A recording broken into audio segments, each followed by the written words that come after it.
Welcome back to the Stockwell Roche Show. I'm Jason Stockwell with Remax Results. And Stephanie Havel with Wells Fargo Home Mortgage. We have Chelsea Sonderland here from Team Stockwell. And we are talking, having a great conversation, learning a lot. Folks, we're learning a ton. I hope you are too, about Jeremiah program with Megan and Patty from the Jeremiah program and what they do, who they help, and how it started. And the need is anybody can just, you can tell who you help and what you do, and everybody can easily put that together and say that is a very, very useful and need that needs to be filled, because we can all understand that scenario, because just purely because of the large number of people that grew up with, like myself, with a single parent. There's a number, thousands and thousands, right? Millions of people that grow up with single parents. And 80% of them, as you said, are headed by women, and a lot of your people that you help are younger women who are wanting to advance themselves, and they get a college degree. So I think it's a great well, that's what we always talk about, is education. I mean, obviously, talking real estate, your goal is to educate your sellers and your buyers. At Wells Fargo, same thing. Our goal is to educate our customers on financial needs and so forth. And, you said it exactly, Patty, is, how can we help these women? It's not about just, okay, get you in a safe house and take care of your kids.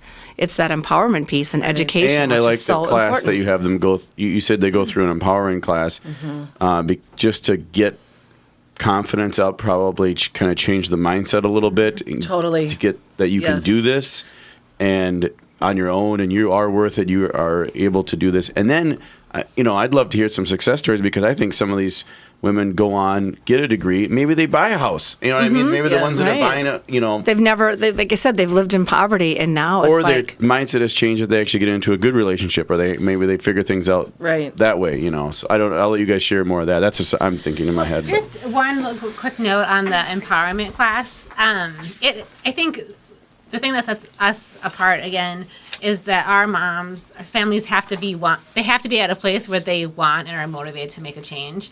And for each empowerment class that we do, we have between 15 and 20 women that start the class, and 50% complete the class and move in. Oh, so half don't. Half don't. Right. Because they decide they don't want to do it, or something, right? Or something brings them back. Something happens. They're not ready, or Yep. And so that class is a little bit of a vetting for our program as well, to know that, like, if you go through the 16 weeks, and they also receive coaching from our staff during that time, that, we want people in the program that are committed wanting to be there. And so that class really helps. It helps them, like you said, build their confidence and get the self-esteem. But then it also shows us that they're committed to being in the program as well. Yeah, that's great. I think it's wonderful. So Jeremiah program, Megan and Patty, sharing what they do and what the organization does.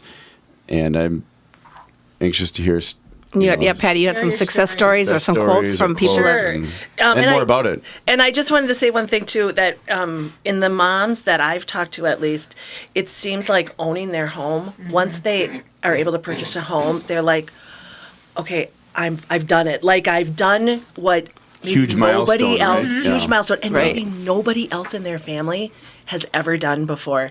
So to see to hear the pride, and to see and I worked for this. I worked hard, and this is where I got. But graduation and home ownership, I would say, are the two things that they are. Well, just as a single woman, when I bought my house when I was 28 years old, and I thought I was going to get married, and we were going to buy the house and all that kind of stuff. Well, it didn't quite work out as I thought, and I thought, well, shoot, I could buy a house all by myself, and had a realtor kind of push me. And I had, instead of putting money down for a wedding, I put money down on a house.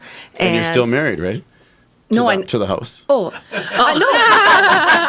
I say, wait, no, I never did get married. But yeah, and it was a very empowering experience for me. And then when I bought my second house, something a little bit bigger and more space. And so you didn't get divorced. You just moved up to the Yeah, exactly. Upgraded. No, ditched the guy, got the house. Yeah, best thing that ever happened to me. Yeah, it's true. Hashtag girl power. Yeah.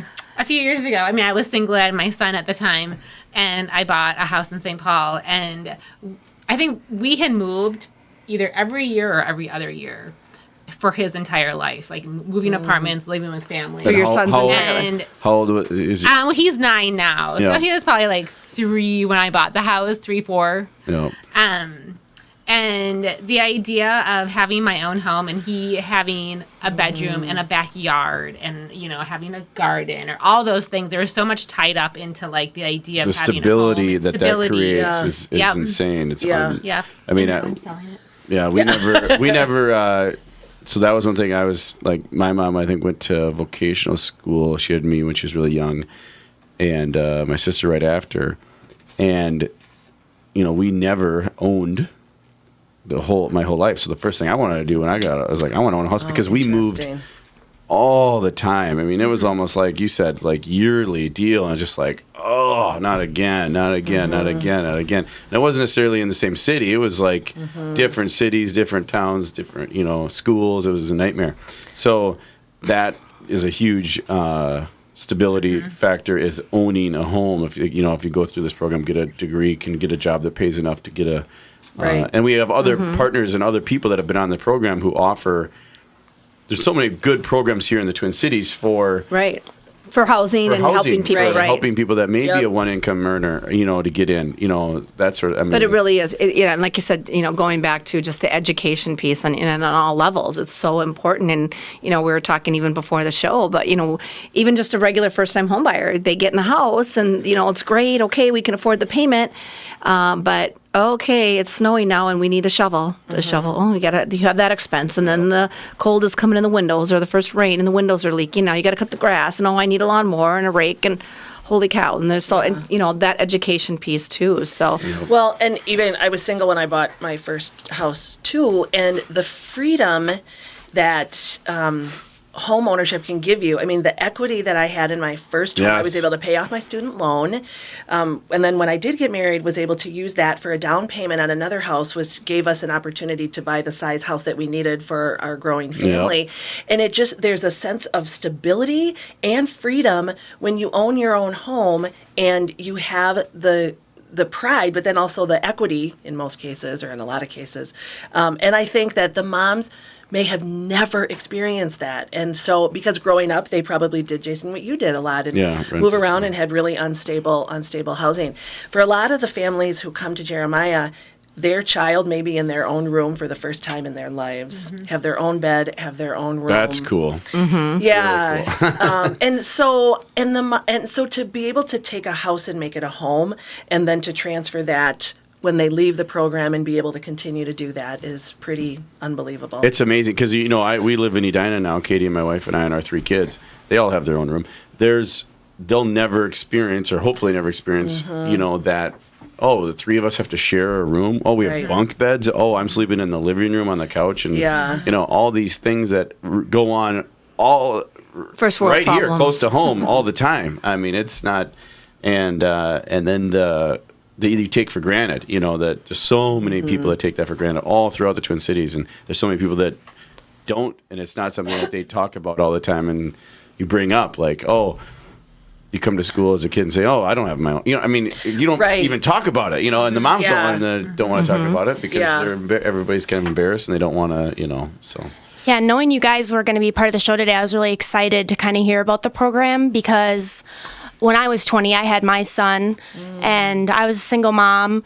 I was a year and a half into college, and once, you know, time came to have him, I was like, I can't handle a class load, you know, so I had to stop class and have him get a job, provide, and I haven't been able to go back to school. And so I think that this program is just so vital to that,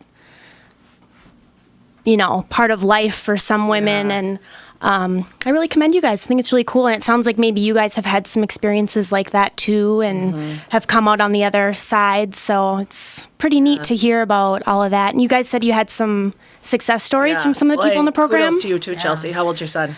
He will be 9 next month. Oh my gosh. Yeah. Wow. And he's wonderful.